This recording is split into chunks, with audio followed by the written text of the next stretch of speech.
तर आज बनवलेले मस्त असे हे सुपर हेल्दी ड्राय फ्रुट्स लाडू. तर त्यासाठी लागणारं हे सगळं साहित्य आहे. चला तर आता कसे बनवले ते बघूया. तर कढईमध्ये इथे 1 चमचा तूप घालायचं आणि त्याच्यामध्ये इथे मी 100 ग्रॅम बदाम परतवून घेते. त्यानंतर याच्यामध्ये 100 ग्रॅम पिस्ता घालून चांगले परतवून घ्यायचे. इकडे मी काजू नाही वापरलेत. आपल्याला पाहिजे असेल तर आपण वापरू शकतो. त्यानंतर परत तूप घालायचं आणि ते 50 ग्रॅम भोपळ्याच्या बिया आणि मगज बी असं घालून ह्याला चांगलं परतवून घ्यायचंय. तर इथे प्रमाण असं आहे की 1 किलो खजूर घेतलाय आणि बाकी सगळं 100-100 ग्रॅम असं घेतलंय. इथे 50 ग्रॅम अक्रोड चांगलं परतवून घेतलंय. आता इथे 1 कप डेसिकेटेड कोकोनट चांगलं भाजून घ्यायचं, ब्राउन करून घ्यायचं.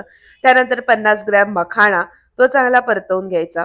परत तूप घालायचं आणि याच्यामध्ये 50 ग्रॅम मनुका, अंजीर आणि जर्दाळू घालून ह्याला परतवून घ्यायचं. आता त्याच कढईत परत तूप घालायचं आणि इथे 1 किलो खजूर चांगले मऊसूत होईपर्यंत परतवून घ्यायचे. तर छोट्या कढईत इथे मी 2 चमचे तीळ घालून ह्याला परतवून घेतले. आता आपल्याला हे सगळं मस्त असं छानसं वाटून घ्यायचं. एकदम पण बारीक नाही करायचं, थोडीशी भरड टाईप ठेवायची. तर एका मागून एक इथे मी हे सगळं असं मिक्सरमधनं वाटून घेतलेलं आहे. आता आपण ह्याला सगळं मिक्स करूया.